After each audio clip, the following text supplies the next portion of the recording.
David? Yes, Frank. I'm sorry, go ahead.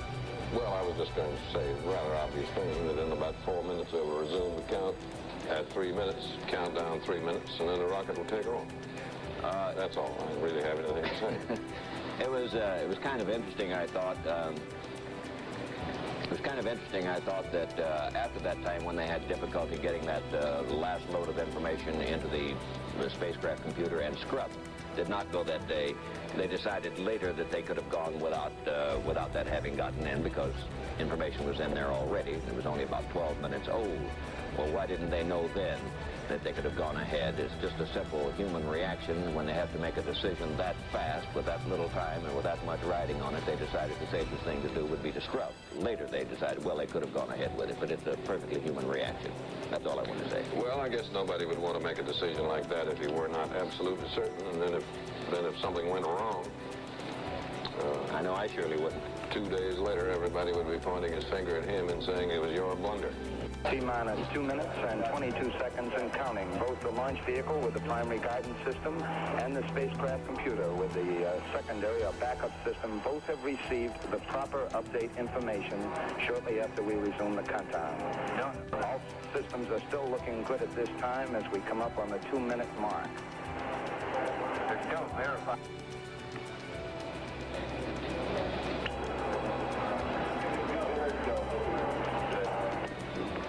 This is Gemini Launch Control, T-minus 1 minute and 50 seconds. We now have confirmation here in the control center that the updates received by the launch vehicle and spacecraft are correct.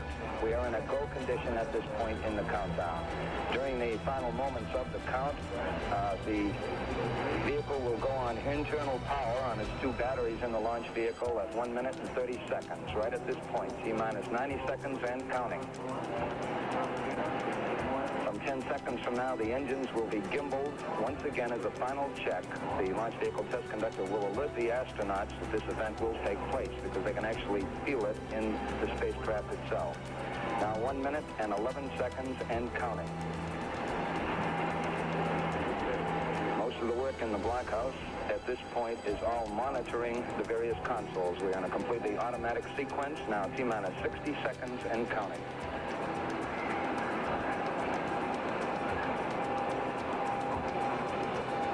T-minus 50.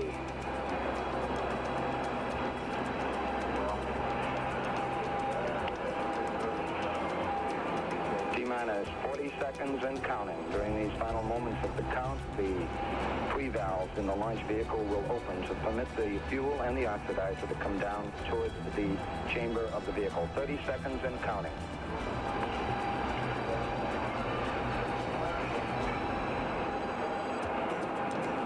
T-minus 20.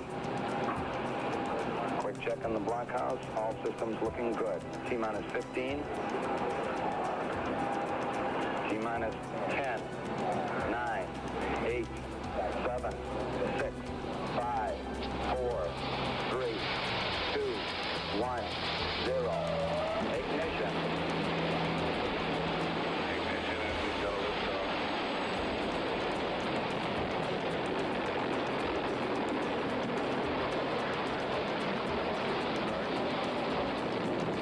Mike Collins reports the pitch program has started.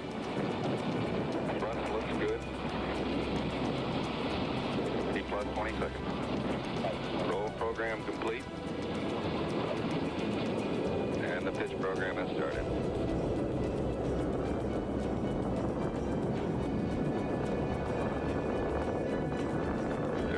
Seconds into the flight, Gordon Cooper advised the crew they're looking mighty good.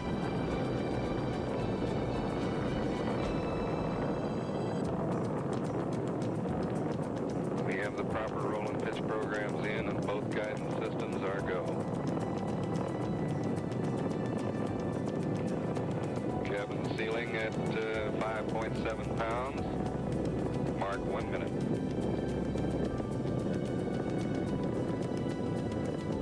Ground and spacecraft clocks are in sync.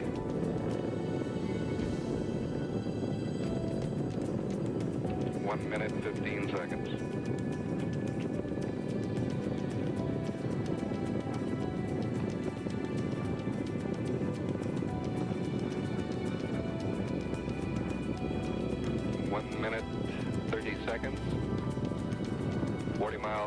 altitude. Surgeon reports the crew looks fine to them.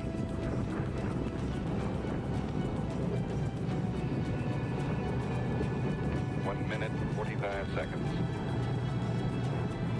We're 120 miles downrange. The crew reports an update has been received in the spacecraft.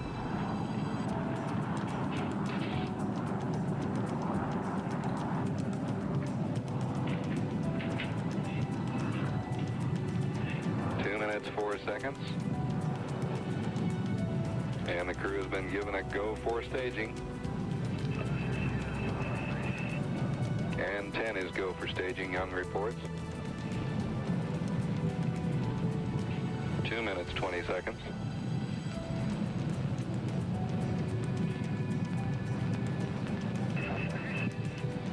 Crew reports they've received another update.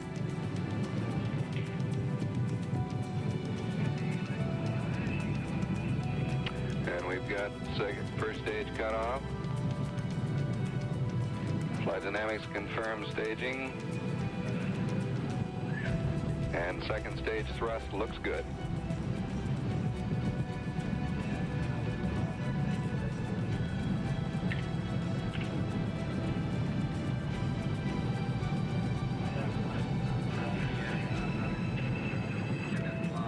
Young says his guidance displays look good on board, and they look good here in this control center. 3 minutes, 12 seconds into the flight.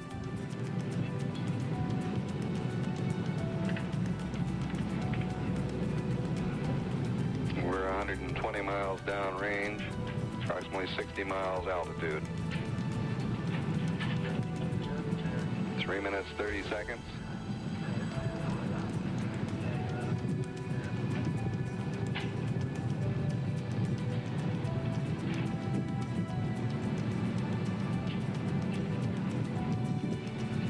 Minutes 44 seconds into the flight. The altitude now about 70 miles.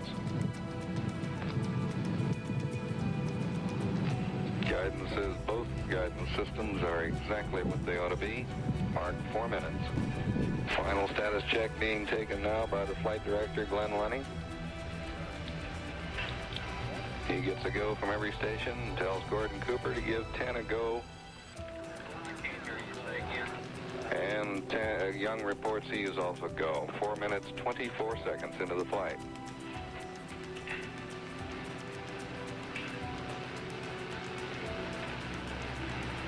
Okay.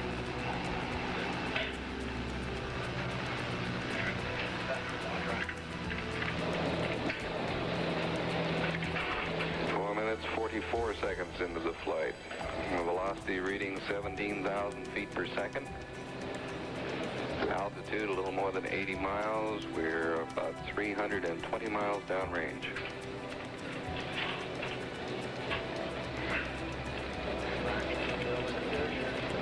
Cooper says everything still looks good here.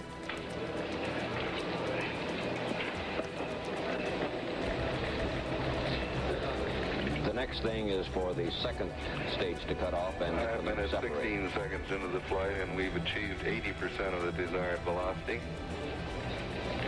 We're now reading a little more than 21,400 feet per second.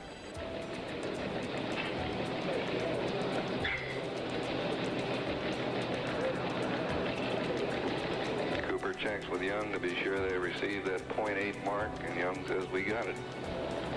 Very little conversation coming back from the crew. Good Seco. There it is, 5 minutes, 46 seconds. That was almost on the dot. On range, 87. Lunny says your go all the way to proceed with the IVAR routine, the Insertion Velocity Authority routine. And the crew of the spacecraft is firing its thrusters. And Young says we look good. They're leaving the second stage. They should be in orbit now. Collins now reading some numbers out of his computer on board.